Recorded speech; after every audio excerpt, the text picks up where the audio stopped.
ठिकाणी मतमोजणी ठिकाणी आलेलो आहोत आणि या ठिकाणी तुम्ही बघू शकताय की करकम उंबरे या ठिकाणी सगळी लोक आलेली आहेत। आता हे सर्व आतमध्ये आलेले आहेत आणि या ठिकाणी मतमोजणीला सुरुवात झालेली आहे।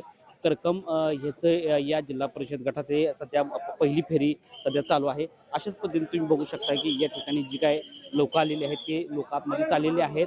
उंबरा आणि करकम गटातली ही लोक आहेत वगैरे आणि अशा पद्धतीनं आणि सुरुवात होते जे प्रतिनिधी आहेत ते आतमध्ये चाललेले आहेत। तुम्ही बघू शकताय अशाच पद्धतीनं याच्यानंतरचे अपडेट आपण देणारच आहोत आणि मतमोजणी सुरुवात झालेली आहे आणि जे काय उमेदवार असतील किंवा जे काय प्रतिनिधी असतील त्या प्रतिनिधी या ठिकाणी पोहोचलेले आहे आणि या ठिकाणी पहिली फेरी या ठिकाणी सुरुवात होते आणि अशा ठिकाणी जिल्हा परिषद पंचायत समितीचा निकाल आज जाहीर होईल त्यासाठीची उत्सुकता होती कालच्यापासून ती आता कुठंतर संपत आलेली आहे असं म्हणावं लागेल। कारण की एक एक गट या ठिकाणी घेतला जातोय आणि हा पहिला गट म्हटलं तर करकम घेतलेला आहे। त्याच्यानंतर हळूहळू बाकीचे गट घेतले जातील, रोपळे गट घेतले जातील, परत असे गट घेणार आहेत वगैरे त्याचे आपण अपडेट देणार आहोत। तर या ठिकाणी जे प्रतिनिधी आहेत ते प्रतिनिधी आतमध्ये चाललेले आहे आणि याच्यानंतरचे अपडेट आपण देणार आहोत।